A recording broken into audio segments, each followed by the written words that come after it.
Guys আসসালামু আলাইকুম। তো দেখেন রাতের বাজে 12টা, তারাবির নামাজ পড়িয়ে দে রূপান্টি রান্না করতে বসে গেছে গা। এ রূপান্টি, হ্যাঁ তুমি গরু মাংস খাওয়া বলছো তাই গরু মাংস বানাই দিলাম আগে আগে।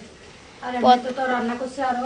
প্রথম রোজায় প্রথম গরু মাংস। হ্যাঁ গরু মাংস তো বেশি একটা খাই না আমরা, তুমি খাও আর রাজা খাইতো বেশি গরু মাংস। আরে যে নাই তার জন্যই।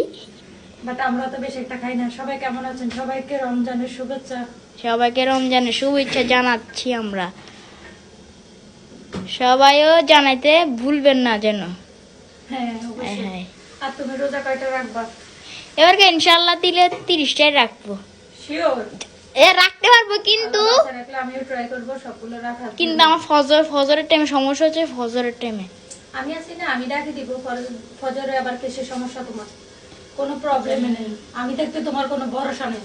আইসে বড় ভরসা নাই। নামাজ পড়ে চলে আসছি তোমার জন্য রান্না বসানোর জন্য, বুঝেছো আব্বাজান? আচ্ছা সবাইকে টাটা, বাই বাই। আল্লাহ হাফেজ, সবাই ভালো থাকবেন।